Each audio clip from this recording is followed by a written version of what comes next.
Bueno, entonces voy a poner tantito mi cámara aquí nada más para presentarte y pues bueno, es un gusto tener con nosotros a Carolina, a Sandra Carolina García Martínez de la Universidad Nacional de Colombia. Eh, pues bueno, ella fue alumna de Luis Alías, que también varios de nosotros lo conocemos. Eh, Y pues nos va a hablar de un trabajo que hizo con Luis y con Héctor Fabián, que está por ahí también, ¿no? Un saludo y pues nada, a lo mejor nada más una rápida cuestión es que, pues bueno, ya nos conocimos alguna vez hace un buen tiempo y yo no sabía que pues eran dueños de la mitad del café de Colombia, ¿no? No, ¿qué La tal? otra mitad lo tiene un Juan no sé Uribe. qué, No, mentira. ¿no? Entonces, bueno, ahorita como se aburrieron del café, nos va a platicar de clasificación de hipersuperficies por medio de una ecuación diferencial característica. Gracias. Adelante. Ay, bueno, muchísimas gracias por invitarme a participar del seminario. Bueno, realmente el trabajo, voy a hablar de dos trabajos que tenemos con el profesor Luis Alías y con Fabián Ramírez. El primero va a ser un trabajo que hicimos de superficies que cumplían una cierta ecuación diferencial característica y luego hace poquito logramos conseguir extender esos resultados a hipersuperficies en la esfera cuatrodimensional. Entonces, eso está salidito del horno. O sea, les voy a adelantar ahí un poquito la extensión que logramos hacer. Entonces, pues primero para entrar un poco en tema, pues voy a arrancar con los preliminares. Entonces, primero pues voy a definir cuál es el espacio ambiente en el que vamos a trabajar. Voy a subir esto por acá. El espacio ambiente que vamos a trabajar, como les voy a presentar primero el trabajo, que son superficies inmersas en espacios tridimensionales, riemannianos y lorentzianos, no llanos, o sea, entonces vamos a denotar por este M sub 3. eh, Recuerden que un espacio forma de curvatura constante C, como estoy diciendo que no es llano, pues vamos a asumir que esa constante es más o menos uno. Y hemos agregado un subíndice porque vamos a trabajar las superficies inmersas tanto en espacios forma riemannianos como lorentzianos. Entonces, cuando Q vale 0, estamos en espacios riemannianos, cuando Q vale 1, estamos en espacios lorentzianos. Entonces, para que me entiendan un poco mejor en qué espacio ambiente vamos a trabajar, entonces aquí les coloco en detalle qué es. Y no sé por qué no pasa. Ahora sí. Entonces, bien. Entonces, el primero sería, si estamos pensando en Q igual a cero y curvatura constante positiva, en este caso nosotros tomamos del espacio modelo, podemos tomarlo en la esfera de radio R, pero pues vamos a ahorrarnos las cuentas y trabajamos en radio igual a uno. Entonces tenemos la tres esfera que sabemos que está metida en R4, que para que ustedes pudieran visualizar, yo sé que esto está en R4 y pues no se podría dibujar, pero para que tuvieran una idea, lo que hice fue hacer una proyección haciendo una de las componentes igual a cero para que vean la esfera en la que vamos a trabajar. O sea, pues una proyección, ¿no? Yo sé que es AC2, pero bueno, para que tuvieran una idea. Por ejemplo, cuando el espacio es riemanniano y tengo curvatura menos uno, estaríamos hablando del espacio hiperbólico, que sabemos que se puede ver como una hipercuádrica con la métrica lorentziana en el espacio de Lorenz-Minkowski, cuatridimensional en este caso. Nuevamente les hice una proyección, o sea, haciendo una de las componentes igual a cero, como para que tuvieran una idea del espacio. Luego, los espacios lorentzianos que vamos a trabajar, el de curvatura positiva, en este caso 1, es el espacio de Sitter, que uno podría pensar que es como la esfera lorentziana. Entonces, nuevamente, una hipercuádrica, y en este caso para que ustedes vieran más o menos la diferencia entre la esfera tradicional y la esfera lorentziana, entonces, cómo cambia, por eso hice la proyección. Y también veremos en el espacio lorentziano con curvatura -1, entonces estaríamos pensando en el espacio anti de Sitter, que se puede ver entonces con la hipercuádrica, pero entonces con la métrica de índice 2. Este es su índice, estos su índice, lo que me marcan es los negativos, ¿vale? Que van ahí en mi métrica, y este espacio está inmerso en el espacio pseudo-euclidio cuatrodimensional de índice 2, ¿no? Por lo en los números negativos, nuevamente, pues siendo una de las componentes cero, pues sería más o menos esto. Bien, entonces yo les decía que nosotros íbamos a trabajar con superficies inmersas en estos espacios forma, en uno de esos 4 modelos, y esas superficies, por ejemplo, en el caso lorentziano, esas superficies pueden llegar a ser espaciales o temporales. Entonces, por eso le colocamos un subíndice S, ¿vale? Entonces, para saber si estamos o sea, si el normal que lo vamos a tomar va a ser espacial o temporal, ¿vale? Bien. El normal lo vamos a denotar por la letra N, y va a ser un vector normal a la superficie, unitario, y cuya norma va a estar dada por ese épsilon, que en algunas ocasiones va a ser 1, en algunas ocasiones -1. Todo depende de la cantidad de negativos que tengamos, ¿no? En el espacio. Eh, Como estamos viendo permítame a ver si por acá yo tengo para rayar por aquí. Como tenemos esta inmersión, entonces acá tenemos un n que me completa. Acá tengo la función phi, ¿cierto? Que serían como los normales. Aquí voy a tener una forma de derivar que la denoté por nabla. Aquí vamos a trabajar con nabla barra. Y aquí la conexión de Levi Civita que vamos a trabajar lo voy a denotar por nabla cero.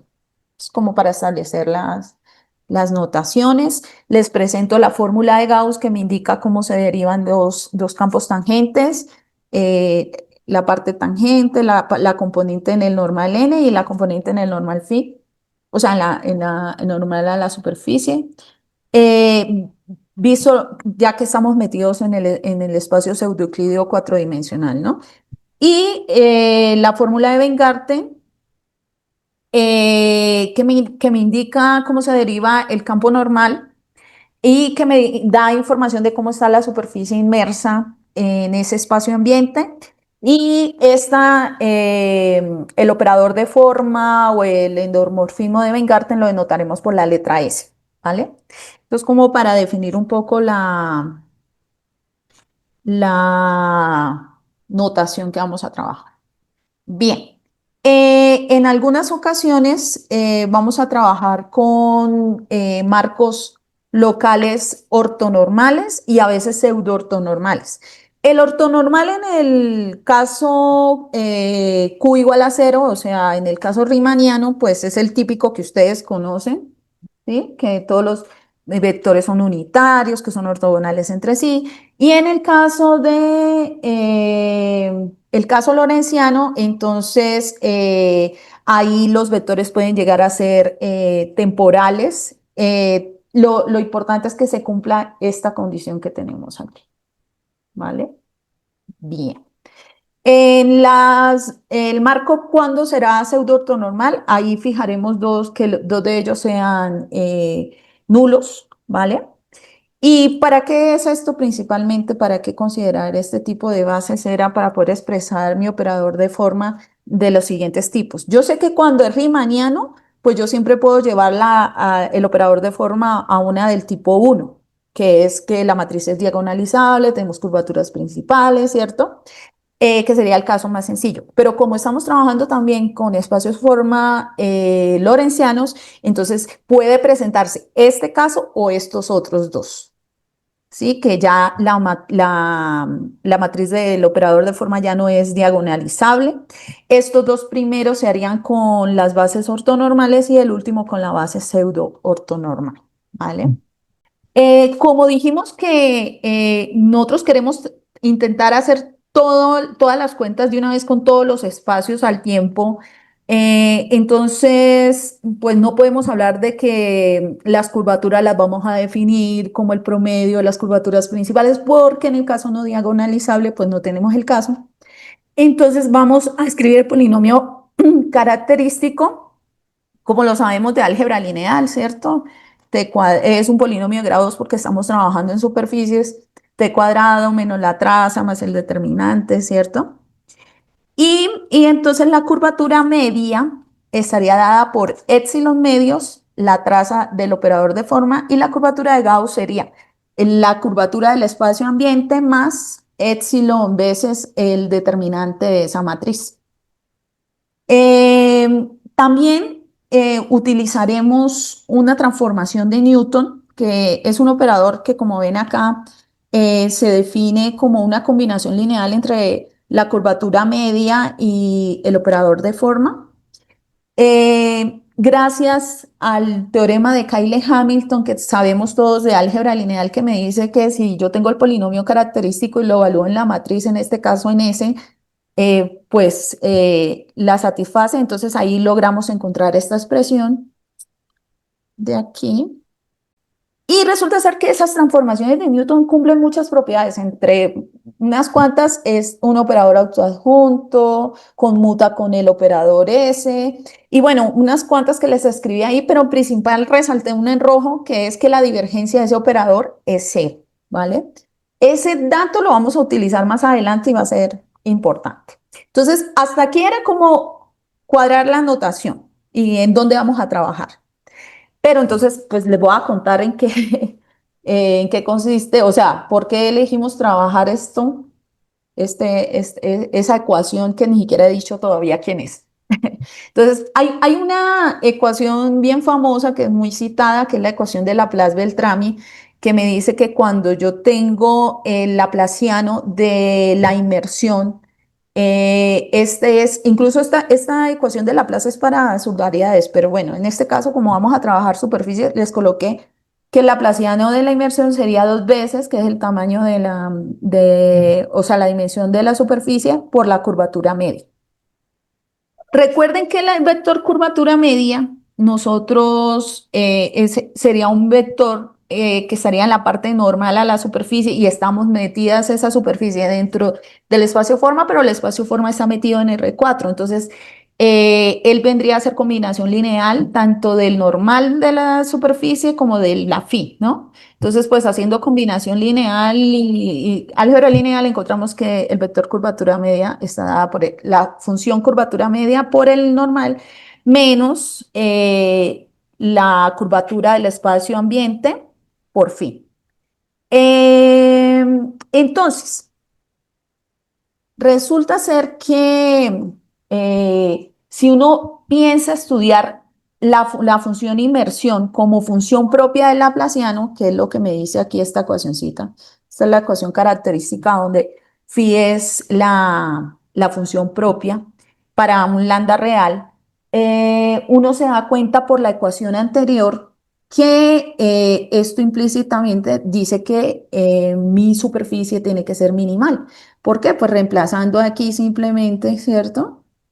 Tenemos que 2h sería igual a lambda phi, pero es que este señor se escribía como h por n menos c veces phi, pues la única opción que me queda, ¿cierto?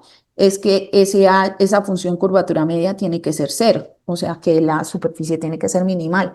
Este dático es interesante porque es como una mini versión o una versión simple del teorema de Takahashi para superficies, por ejemplo, que es una de las caracterizaciones de la... Bueno, pero entonces, cuando se estaba estudiando esta ecuación, se dieron cuenta que implícitamente estudiar toda superficie que cumpla esa condición cumple esta, otra, que es que el vector curvatura media sea una función, un vector propio de ese operador. ¿Por qué? Nuevamente por la ecuación anterior, porque si esto implica que dos veces la curvatura media, el vector curvatura media, es igual a lambda phi, yo podría aquí volver a aplicar Laplaciano y me queda, si me aplico Laplaciano a ambos lados, pues me quedaría justamente esa ecuación. ¿Por qué? Porque vuelvo y aplico aquí que esto es eh, dos veces la curvatura media y pues cancelando el 2 me queda justamente esta otra ecuación. Eh, Una pregunta. sí, dime. Aquí tu laplaciano, ¿cómo se define? Porque estás como en vectores, ¿es entrada o cómo es? Exactamente, sí, justo para allá iba a hablar. Sí, yo sé que ustedes dirán, pero ¿cómo así si el laplaciano no era para funciones y acá lo está viendo como funciones vectoriales y es porque el cálculo de ese se puede hacer para cada una de las componentes. Ujú. O sea, se extiende. Sí, Ujú. Entonces, como vemos, toda superficie que satisfaga esta ecuación, pues implícitamente satisface esa. Entonces, por este motivo, resulta ser que los profesores Alías, Lucas y Fernández deciden caracterizar o preguntarse cuáles superficies son las que cumplen esta última condición. Y ellos logran probar que en el caso riemanniano, en los espacios estos forma riemannianos, o sea, en la esfera y en el hiperbólico, las únicas superficies que cumplen esa condición son las minimales, las totalmente umbilicales. Y en el caso riemanniano, ellos también logran concluir que además de esas dos, de las minimales, de las totalmente umbilicales, los B-scroll también cumplen con esa condición, que ya luego veremos en más detalle ese otro ejemplo, de qué son los B-scroll. Pero entonces ellos logran caracterizar las superficies que cumplen esta condición en todos los espacios forma no llanos, ¿vale?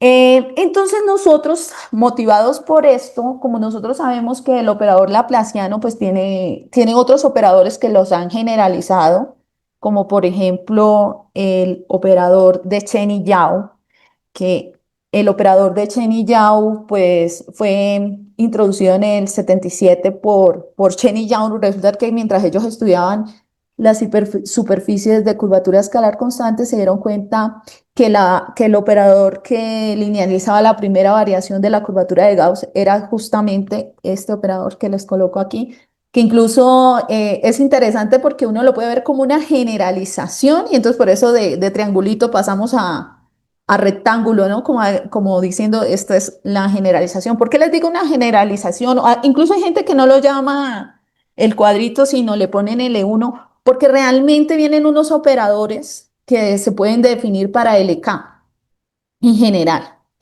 Entonces, incluso si uno generaliza esa transformación de Newton y piensa en las transformaciones de Newton PK, yo podría hablar de los operadores LK como la divergencia de un operador PK, ¿sí? De esta manera. Si yo pienso eso así, pues si yo asumo como P0, como la identidad, estaríamos en el caso del Laplaciano. O sea, el Laplaciano yo sé que es la divergencia de mi gradiente.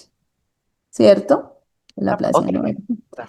Entonces, aquí la idea es que cuando P0 sea la identidad, pues entonces estaríamos en el Laplaciano y para el P que les mostré ahorita, entonces estaríamos en el operador de Chen.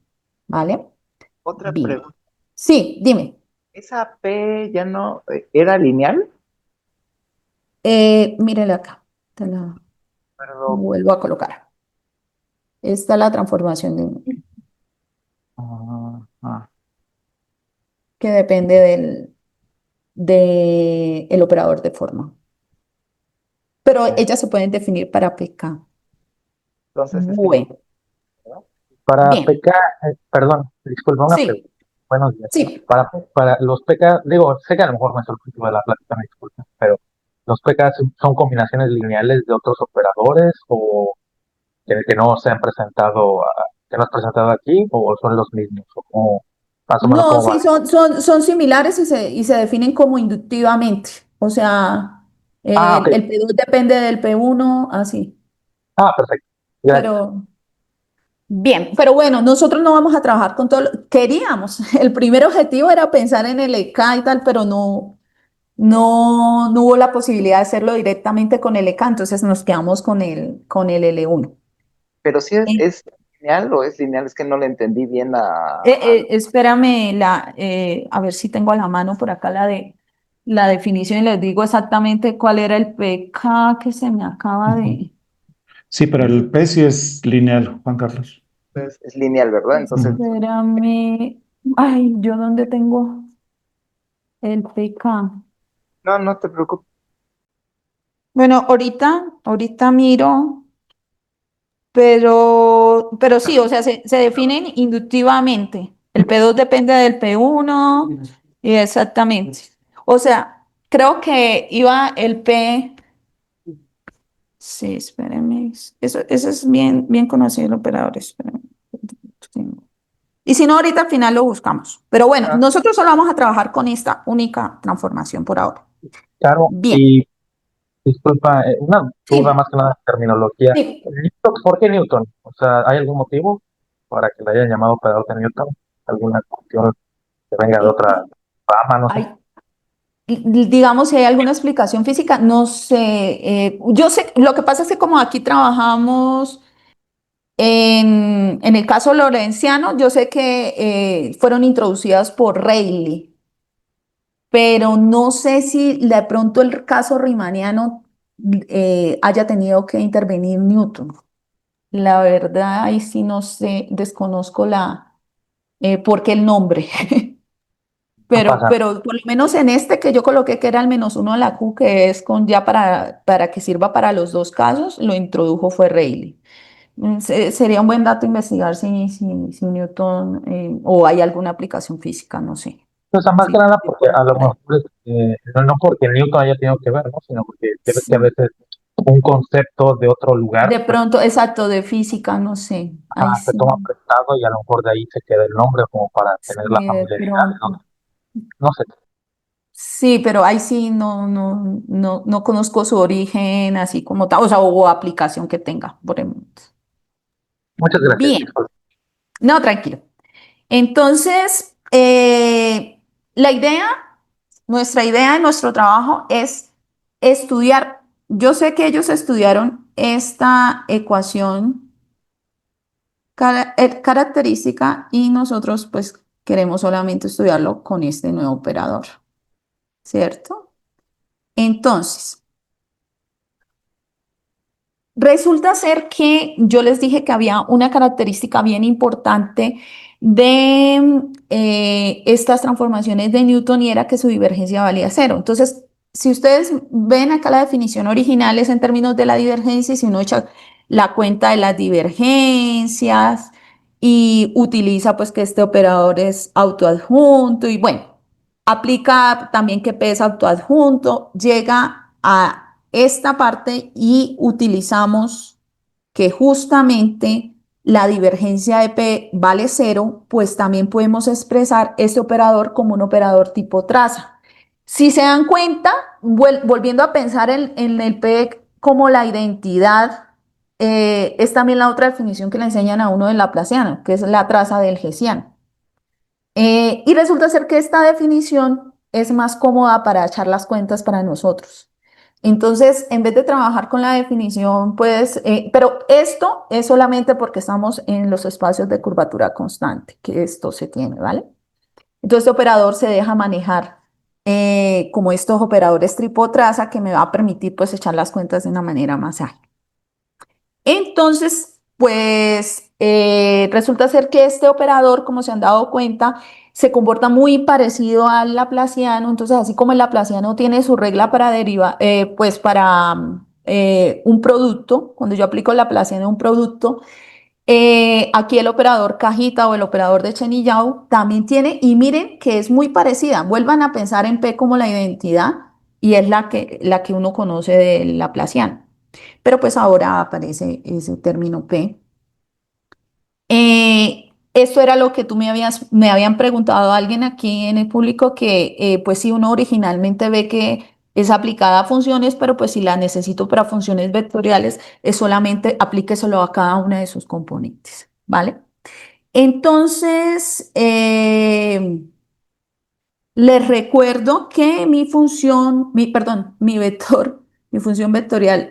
el vector curvatura media era la función curvatura media por el normal menos la constante por la inmersión. Entonces yo quiero hacer cuadrito de esa función vectorial, pero pues yo puedo calcular ¿cierto? Y aplicar acá la propiedad esta de aquí y puedo calcular quién es este y cómo lo voy a hacer. Tranquilos, componente a componente, ¿cierto? Bien. Y finalmente, pues puedo decir qué quedó finalmente como cajita del vector curvatura media y además lo escribo de manera ordenada. Esta sería como su parte tangente, su parte en la componente normal y esta en la componente de sí. Entonces, lo primero que nosotros dijimos fue, pues hay que buscar ejemplos. O sea, si será que hay alguna superficie que cumpla con esta condición o de pronto no hay ninguna, no sabemos. Entonces, pues cuando uno está buscando ejemplos, pues uno siempre piensa en el más sencillo y entonces dijimos, pues pensemos en las totalmente geodésicas. Es decir, que su operador de forma sea cero y por lo tanto, pues su traza, o sea, la curvatura media sería cero, su determinante sería cero y entonces la curvatura de Gauss sería solamente la constante del espacio forma. Pero ¿eso qué implicaría? Que estoy diciendo que la curvatura media es constante, que la curvatura de Gauss es constante, entonces nuestra ecuacioncita se simplifica un montón, porque esta era nuestra ecuación original y entonces esta sería cero por ser constante, cero, cero. Y dijimos que K era igual a C, este se va, es cero y H era cero, todo me dio cero. O sea que las superficies totalmente geodésicas, sí cumplirían la condición para lambda igual a cero. Que esto es como la generalización de las armónicas, ¿no? O sea, en el laplaciano, ellos estudiaron las armónicas, acá es como, llamémoslo L1 armónicas, pero entonces sí cumplen, por lo menos, para lambda igual a cero. Incluso uno puede decir quiénes son, ¿no? Porque uno sabe quiénes son las superficies totalmente geodésicas. Uno sabe que ellas se pueden obtener como intersecciones con un hiperplano que pase por el origen y entonces uno puede decir explícitamente, bueno, en la esfera es S2, en el hiperbólico es el plano hiperbólico, en el de Sitter entonces es una S2, bueno, y así puedo ir mencionando quiénes son. Pero entonces luego dijimos, no, bueno, esa es como muy fácil. ¿Cuál es la segunda no tan fácil? Entonces, pues las totalmente umbilicales. Entonces dijimos, ¿será que las totalmente umbilicales cumplen? Entonces vamos a tomar las totalmente umbilicales que no sean totalmente geodésicas. Entonces, las totalmente umbilicales las vemos como o, una función por la identidad. Luego probamos que la curvatura media es constante, que la curvatura de Gauss, como ven, también es constante. Lo que pasa es que aquí el H ya no es necesariamente cero. Entonces, nuevamente nuestra ecuación se simplifica bastante porque este sería cero por ser constante, cero por ser constante, cero. Y reemplazando pues ya los términos se nos simplifica de esta manera. Entonces me quedó que todo esto sería el lambda, porque mire lo que me quedó aquí, es justamente h. No, me queda esta expresión y esto que quedó aquí fue justamente h, el vector curvatura media. Entonces ya ese sería el lambda que cumple. Y ese lambda podría llegar a ser cero o no. Y entonces, pues miramos cuándo ese lambda podría llegar a ser cero. Como h es distinto de cero, la única posibilidad que me queda es que este término valga cero. Y pues nos damos cuenta que ese término realmente es la propia curvatura de Gauss. Entonces, pues logramos mirar, bueno, esto es eso cuando va a valer cero, cuando se valga uno y epsilon valga menos uno, o cuando se valga menos uno y epsilon valga uno. Y logramos decir que son todos tienen que tener curvatura media más o menos uno y que serían abiertos de planos euclídeos en el espacio hiperbólico o planos euclídeos espaciales en el de Sitter o espacios temporales de Lorenz-Minkowski en el espacio anti de Sitter. Incluso nosotros también, ay, perdón, acá, sí. Ellos también se pueden, como hicimos en el caso anterior, acá recordemos que son intersecciones con planos, pero ahora que no pasan por el origen, y logramos decir explícitamente como pues cada uno de los que cumplen la condición. Bueno, pero entonces dijimos, vale, yo recuerdo que en el resultado de Alías y de Pascual y Fernández, a ellos, en el caso lorenciano, les salió un ejemplo que eran las V-scroll. Entonces dijimos, pues vamos a mirar si con ese operador también las V-scroll las cumplen. Entonces, les recuerdo que es una V-scroll. Una V-scroll es sencillamente una superficie reglada. Como ven acá, yo tengo una curva. Lo que pasa es que es una curva nula, más V es una dirección. Y pues los vectores que tomamos son un marco de Cartan donde ese vector B y el vector A pues son nulos, ¿cierto? Me cumplen con estas otras características. Pero pues si uno tiene una parametrización, así esto sea una variedad, perdón, pues una superficie lorentziana, pues es fácil echar las cuentas, ¿cierto?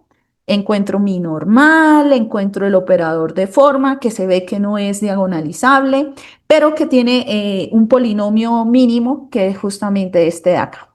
Y logro encontrar quiénes son exactamente, como logré encontrar quién es operador de forma, pues fácilmente veo quién es la traza, veo quién es el determinante y logré encontrar que justamente, oh sorpresa, otra vez la curvatura media, la curvatura de Gauss son constantes. Entonces, nuestra ecuación vuelve estos tres términos a ser cero y reemplazando pues ya los términos nos da que él cumple justamente la condición para este lambda. O sea, que si cumple la condición, ese lambda podría llegar a ser cero, por ejemplo, cuando A valga cero, ¿cierto? Que estaríamos diciendo las minimales o cuando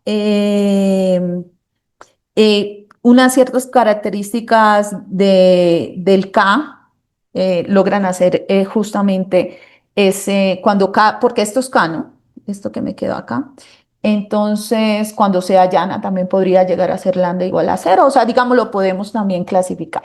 Entonces, lo siguiente que dijimos es, ¿será que nosotros logramos obtener un resultado como ellos y decir, no hay más sino estas? O sea, como ellos lograron obtenerla, entonces sí, la respuesta es sí. Logramos encontrar un resultado muy parecido al de ellos, incluso nosotros los separamos. Este es el primer teoremita para el caso riemanniano que logramos decir para el caso cuando lambda es igual a cero, cuando lambda es distinto de cero. Y también para el caso lorenciano en el espacio de Sitter y en el espacio anti de Sitter, acá lo separamos para lambda igual a cero y en el teorema 3 es para lambda distinto de cero.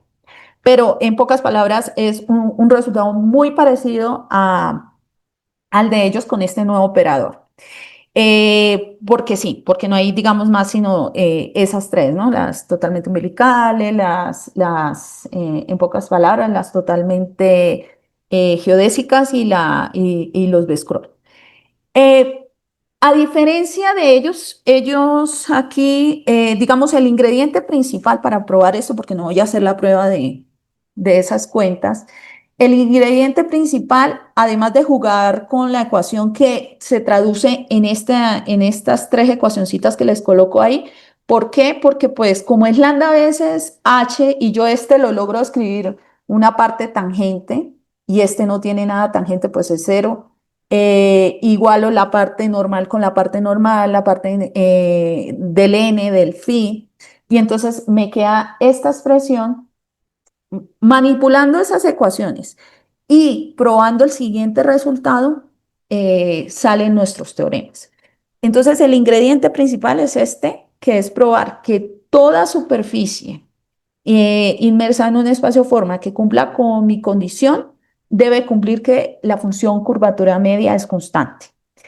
Y resulta ser que en el caso de superficies es más o menos sencillo probarlo, y por eso se los voy a mostrar. Entonces, para probar esta proposición, lo vamos a hacer por contradicción. Entonces, si yo quiero probar que la curvatura media es constante, pues voy a decir que voy a suponer que no lo es y tratar de llegar a un absurdo. Para eso voy a considerar un abierto U, que va a ser los puntos de la superficie donde el gradiente precisamente de esa función no se anula. Y como yo tengo esta primera ecuacióncita de acá, nosotros la analizamos y dijimos, bueno, esto se parece al gradiente de otra función, pues multiplicándola por h, justamente sale el gradiente de ese producto y entonces esto valdría cero. Y además, si este gradiente de este producto vale cero, es que ese producto vale cero, o sea, es constante, perdón, en U porque estamos en el caso de que supuestamente H no es constante, ¿no? Entonces, ahí yo qué estoy diciendo? Estoy diciendo en pocas palabras que H es solución de bueno, esto junto como aquí, con esta de acá, con esta de acá, nosotros logramos probar que H es solución de un polinomio cuadrático. Entonces, estamos diciendo que H es localmente constante en ese U, entonces, por lo tanto, tendría que ser constante y ahí llegamos al absurdo. O sea, o U tiene que ser vacío, ¿vale? Entonces, ese es como el ingrediente principal. Bien, ese fue como el primer trabajo que hicimos nosotros y luego ya es manipular y para poder llegar a mostrar que tiene polinomio mínimo y se estudian, bueno, son unos casos, pues, ya son cuenticas más allá. Pero entonces nosotros queríamos generalizar esto no solo para superficies, sino para todas las hipersuperficies en general. Pero se presenta un problema. Logramos hace poco hacerlo para hipersuperficies en S4. Entonces, para ese caso riemanniano, que nuestro vector curvatura media, entonces como C vale 1, sería así. Y pues aquí ya empezaron a cambiar las cosas, ¿no? Entonces, para nosotros antes el polinomio pues era un polinomio cuadrático, ahora es un polinomio cúbico, ¿cierto? Pero bueno, acá sí están las curvaturas principales que me permiten definirlas. Ya hay tres curvaturas medias, ya no solo la curvatura media de la de Gauss, sino tenemos H1, H2, H3, ¿cierto? Y nuestra ecuacioncita se reduce nuevamente a estas tres, ¿vale? Y nosotros nos encontramos, o sea, ¿cuál es la técnica aquí? La técnica es tratar de probar que nuestra hipersuperficie es isoperimétrica. ¿Y qué significa ser isoparamétrica? Que todas las funciones kappa i sean constantes o lo que es lo mismo que todas las funciones curvatura media es constante. Entonces, ¿cuál es el objetivo aquí para probar? Entonces, el mismo que hicimos antes. Si todo el que cumpla la condición debe cumplir que la curvatura media es constante y luego nosotros probamos que H2 tiene que ser constante, que H3 también tiene que ser constante. Ustedes dirán, ¿por qué específicamente C4 y ella no lo hizo para todo SN? ¿Cierto? Esa es la pregunta, me imagino que se deben estar haciendo. Bueno, resulta ser que es que el problema de clasificación de hipersuperficies isoparamétricas para SN más uno en general es un problema que todavía está abierto. Lo único que se conoce es que el número de curvaturas principales distintas que deben tener en la esfera es o bien 1, 2, 3, 4 o 6, ¿vale? Entonces, nosotros elegimos trabajar también con S4 porque resulta ser que existe un teorema de clasificación de Cartan que me dice justamente qué superficies son isoparamétricas cuando tienen una o dos o tres curvaturas principales distintas. Entonces, Cartan, cuando G vale 1, que es el número de curvaturas principales distintas, pues es la hiperesfera. Los toros de Clifford cuando G es igual a 2. Y para G igual a 3, entonces nos aparece, digámoslo, los toros de Clifford son fáciles digamos, de echar las cuentas, entonces incluso a nosotros nos sale un toro de Clifford, pues salen dos con dos landas, pero uno se da cuenta que uno es congruente con el otro. Ya ahorita se los muestro cuál es. Pero, digámoslo, sale un nuevo ejemplo que es para G igual a 3, que son los tubos de radio constante alrededor del embellimiento de Veronese del plano proyectivo. Como nosotros, bueno, ahí yo he copiado el resultado de Cartan, que es en general, pero como nosotros estamos interesados en S4, pues uno solo tiene que mirar aquí la dimensión del álgebra con F igual a los reales, ¿no? Mejor dicho. Entonces, ¿cuáles son los nuevos ingredientes? Bueno, tocaría mirar si las totalmente geodésicas de acá, pero cumplen, o sea, los abiertos de grandes esferas, cumplen con la condición y los podemos clasificar porque nuevamente sabemos que son intersecciones de C4 con los hiperplanos, o sea, bueno, nuevamente las totalmente umbilicales, pero no geodésicas, que sabemos que son pequeñas esferas de radio entre 0 y 1, y nuevamente estas se ven como intersecciones de hiperplanos que no pasan por el origen. Y los toros de Clifford que nos salen son estos dos que les mencionaba, pero uno realmente, si se dan cuenta, para este lambda en particular, pero uno se da cuenta que realmente son congruentes porque si uno realmente uno puede llevar de una a la otra haciendo un movimiento rígido. Entonces, digamos, uno podría, pues el teoremita que obtuvimos es este, que el toro de Clifford es ese, salvo movimientos rígidos en la esfera, sería la única y superficie en S4 que cumple con la condición. Entonces, ese es nuestro resultado, pero a nosotros nos había salido un nuevo ejemplo a estudiar, que eran esos tubos, entonces teníamos que descartar. Entonces nosotros, eh, que aquí obviamente esta no es los tubos de radio, pero era nuevamente como una proyección para que tuvieran una idea. Incluso hay un GIF en Wikipedia donde se puede visualizar mejor esa superficie o esa proyección de la superficie de Veronese como para que se entienda un poco mejor. Y entonces en el artículo incluso de Cartán, él hace todo el cálculo de las curvaturas principales de estas superficies y que son estas de acá. Y logramos encontrar quién era la curvatura media, H2, H3, y logramos echar la cuenta de el operador de Chen-Liang, nuestra condición, y nos damos cuenta que nos sale, espérenme un segundo, pena, y nos sale que nos da este factor, pero por n, o sea, nunca nos sale una componente en phi. Entonces, como no nos sale una componente en phi, es imposible que eso vaya a ser lambda veces el vector curvatura media. Entonces, este ejemplo no cumple con la condición. Entonces, aquí nosotros, como les decía, probamos nuestro resultado, que fue este, el principal, gracias al ingrediente de que si cumple la condición debe probarse que es constante, pero ya no es tan fácil como lo hicimos en el caso dos-dimensional. Resulta ser que no fue tan fácil como de cogimos, multiplicamos, jugamos, manipulábamos pues, las ecuaciones. Aquí nos tocó hacer muchas vueltas, incluso nos tocó luego apoyarnos en un programa para mostrar que, porque nos salía así que ella era también solución, pero ya de un polinomio de grado 120, o sea, eso, digámoslo, por eso aquí ya no lo coloqué. Pero bueno, luego jugando logramos llegar. Entonces, sí, no hemos logrado conseguir un enfoque que incluya a todos. Incluso nuestro objetivo es como tratar de que se estudie la operación LK, sería maravilloso, HK, ¿cierto?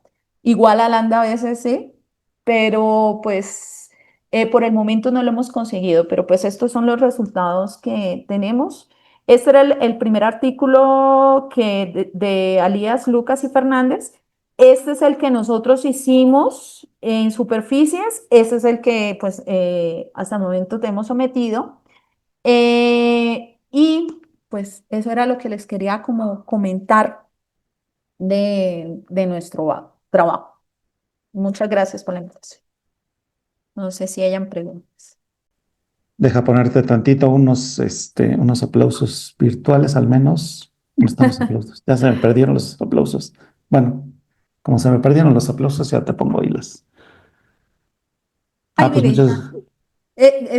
se me olvidó, voy a colocarles ¿cómo se definiría? Bueno, esto era como lo del P1, ese es. Se los puse en el chat, Ah, los PRs, se tú los lo puse en colocas. el Ah, chat. listo. Ah, Sí, sí, gracias. sí, para Yo no que. me he dado cuenta. Ajá, sí, sí, sí. Listo. Vale. Y bueno, Eh, pues ahí estamos ahí con Carolina y Didier en El Salvador. Buena Ujú. charla, felicidades, muchas gracias. Padrísima. Y pues hay mucho por hacer todavía acá. La idea es tratar de seguir extendiendo. Ahorita creo que tenemos unas ideas para el de CITER. Pues Eso estamos te iba a ahí preguntar. trabajando. Eso te iba a preguntar si el de Citer ya lo estaban Lo estamos considerando, ¿no? sí, lo estamos mirando todavía, pero sí. Ujú.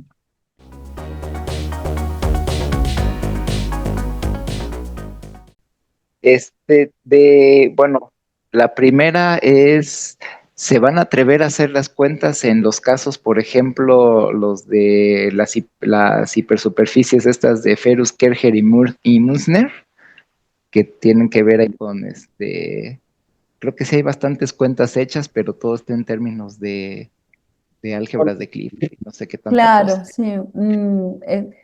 No, incluso pues yo estoy apenas ingresando a este mundo porque, o sea, yo he trabajado más como en el caso riemanniano y más como en principios del máximo y fue que en el sabático surgieron estos temas, entonces sí, pero digámoslo, sí, sé que hay mucho campo por aquí todavía por explorar, ¿no? ¿Qué te iba a decir? En el de Sitter, por Mm, ejemplo, tú consideras, bueno, agarraste aquí los toros de Clifford. sí, Entonces, el equivalente en hipersuperficie isoparamétrica en el de Sitter es exactamente, son los mismos toros de Clifford. Entonces, yo creo que ese debe, es cierto, ya está como que sale. ¿qué pasa? Es que el mismo ejemplo que tú trabajaste, Mm.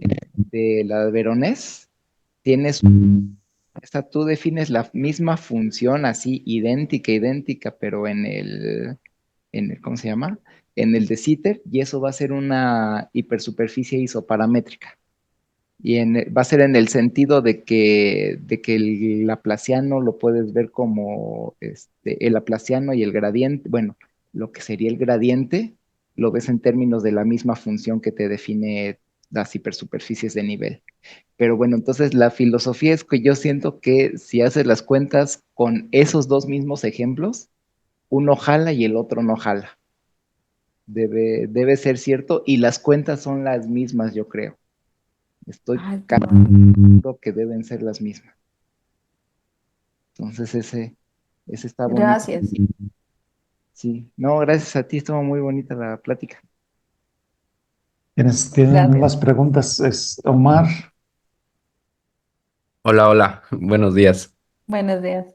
Mira, antes de venir a tu plática había investigado un poquito sobre el operador Chen Yao y, Ujú. y usualmente lo definen solamente usando el laplaciano generalizado y una parte ahí extra que usan el gradiente de la función f, como la función f es una función auxiliar y otro pedacito. Pero no sé, o sea, no sé si has visto como ese enfoque y si, porque no vi en ningún momento la parte donde introducían esto de los polinomios de Newton. O sea, como que la definición se hizo rara un poco, pero bueno, y lo que había visto es que se usaba un poco eso para cosas de supersimetría, al menos como lo había pensado Chen Yao en algún momento, y que lo aplicaban ahí en mecánica cuántica, lo hacían como un tipo de potencial, o sea, lo que hacías es que esa función f auxiliar se toma como un potencial físico, ¿no? O sea, es como el generador del potencial y a eso le llaman un superpotencial. Entonces mi pregunta es si este enfoque que es un poco más, pues no sé, geométrico tal vez, o más de lado cargado hacia las inversiones, ¿has visto también ese otro enfoque del que te comento? O No, es la verdad no. Es que, digamos, el operador, yo he trabajado, como les decía, el operador LK en general, pero digámoslo para otro tipo de resultados. Entonces, como que siempre me había enfocado por ese lado de verlo con las transformaciones de Newton. de Newton? No, la verdad, el que me nombras, no. Con el Sí, potencial este, no. sí, sí, y bueno, me pareció raro un poco, ¿no? Lo de cuando introducieron esos, lo de los polinomios, pero porque en sí, al menos la definición ahí que encontré es más sencilla, ¿no? O sea, solamente usas, te digo, el laplaciano generalizado de la función y otra parte, si quieres ahí te la puedo mandar y ya Ah, tú, sí, por tú lo checas, ¿no? Pero bueno, sí. interesante también esta otra forma. Sí, digamos Gracias. como que, pues la gente de geometría, pues más bien conocemos los La- trabajos de Rayleigh, ¿no? Que están, pues desde un punto de vista más variacional, ahí. Exactamente, sí, Y por ahí es lo donde que aparecen los los polinomios pecados. estos. Ujú, sí. ¿Tú habías escuchado algo de lo que te comento, Oscar? Sí, sí, sí, sí, sí, sí. Bueno, se lo he escuchado a Carolina, creo. ¿No? Pero Ah, lo del ¿no? no, nunca No, lo he o sea, es que, ay, creo que ya dije algo que no debía de decir. Es que he visto los trabajos estos de L1 armónicas de ustedes y eso, ¿no? Sí, Entonces, pues bueno, o sea, como que, digamos, mucha gente, Luis Salías y mucha gente de Brasil, pues trabaja más desde este punto de vista que hace Carolina, ¿no? Ok, muy Este, ok, seguiría Roberto. Primero que nada, felicidades por la plática, está todo muy bonita, gracias por la exposición. Y por otro lado, mi pregunta va más encaminada al caso de las superficies tipo luz. O sea, ¿tiene caso atacar ese caso? Porque sería totalmente diferente, ¿no? Ya no tenemos la descomposición ortogonal, entonces como que todas estas técnicas analíticas algebraicas ya cambian bastante. Entonces no sé si hay algún resultado, ni siquiera para el operador L1, sino pues, para el caso trivial, si alguna vez intentado estudiar. O sea, el caso trivial me refiero al caso del del Laplaciano Laplaciano. más. O sea, si se ha intentado estudiar para superficies tipo luz pues más que nada Pues curiosidad, si se ha intentado. sí, no, como les nombraba, pues yo, digamos, estoy apenas incursionando en esta parte lorenciana, entonces, digámoslo, yo siempre he trabajado como la parte riemannianas, entonces, pues no sabría decirte si tienen en las nulas, sé que con las nulas eso, hay muchos problemas, ¿no? Entonces, Sí, por bueno, eso, como es que, por eso preguntaba, porque sí, vi que uno de los principales aspectos, al menos para sus resultados de superficies, es justamente tomar la ecuación para el vector de curvatura y descomponerla en partes normales y tangenciales. Es como de ahí obtienes mucha información, pero claro, si ahora supongamos que sí. estamos en el caso tipo luz, en un ambiente pseudo, entonces como que ya tienes que, a priori tendrías que tener pues, tu sustituto de tu haz normal, ¿no? Y las cosas. Entonces, eh, ya las cuentas pues, supongo que sean muy Deben de distintas, ser. probablemente mucho más largas, quién sabe, o sea, pero preguntaba si, más que nada por si de casualidad alguien había intentado como que, o si sabían de algún resultado, de algo que decir en ese sentido, pero Pues más que nada, muchas gracias de todas maneras. Bueno, también hay otras direcciones, pues es trabajar con métricas, estas que tienen pues ya índice 2, ¿no? O sea, que tienen dos signos menos, dos signos más y cosas así, ¿no? Que creo que ahí pues también aparecen pues unas superficies tipo Veronese y esas, pues luego también ahí uno se lleva sus sorpresas, ¿no?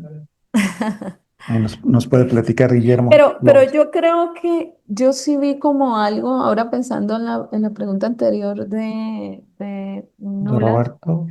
porque, permíteme el libro, es que como Pascual y Fernández, ellos sí han trabajado bastante en el caso Lorenciano, de pronto en el Laplaciano, ellos sí pueden llegar a tener de pronto algún tipo de resultados. Sí, sí, el Laplaciano en nulas sí se puede ahí definir, tiene Se sus podría problemillas, pero mirar, sí se pero puede. sí, me imagino que no debe ser tan fácil, pero sí es una buena pregunta a investigar, a Ujú, ver ujú. qué tanto han hecho ellos en ese. Sí, sí, sí, sí. ¿Alguien tendrá alguna otro comentario, pregunta Yo ya nada para? más para acabar. Sí, Eh, cómo. Tal vez, no sé, buscar un poco más las expresiones locales de los operadores que tienes ahí, porque si bien están las expresiones que nos das, pero no se ve muy bien cómo podemos hacer las cuentas más claras usando los componentes de la métrica o algo así, ¿no? Entonces, tal vez encontrar justamente las expresiones locales de todas esas operaciones. No sé si podrían arrojar un poco más de claridad también hacia tu futura investigación. Sí, como que uno está acostumbrado a trabajar siempre como tensorialmente, Sí, que a mí sí, las sí. cuentas así, sí, con las Todo, formas y esto me, sí, como la costumbre de trabajar siempre, globalmente, ¿no? sí, Globalmente, sí, sí, sí. Pero yo siento que sí podría ayudar la pero de expresión local. pronto, nosotros estuvimos trabajando un poquito con las superficies, pero bueno, luego al final como por acá salía, paramos allá, pero porque ese caso, este fue el que ya empezó a tornarse como más complicado, el de C4. Entonces, pero de pronto sí habría que mirar. Ajá, Sí, nada más un comentario ahí pues para, no sé, continuar el desarrollo. ajá. Gracias, sí, Aquí en el gracias. chat dice, supongo que se refiere a Chucho, que dice que prefiere lo global, y Roberto dice que es su nombre de mundo. Los que prefieren lo global, pues bueno, ¿no? No, team local. Bueno, pues no sé si hay algún otro comentario. Pues le agradecemos otra vez aquí con los aplausos virtuales, hizo a Carolina. Bueno, también aquí están los aplausos virtuales y también ahí en el chat, ¿no? Y pues muchísimas gracias y gusto en verte y en ver a Fabián ahí, por lo menos un momentito, ¿no? Pero Sí. pero bueno, esperemos que nos veamos próximamente, ¿no? Bueno, Perfecto. gracias. Pues bueno, pues muchísimas gracias a ustedes y nos estamos. Bueno, ustedes. Hasta luego. Bueno, hasta luego. Y gracias a todos por venir.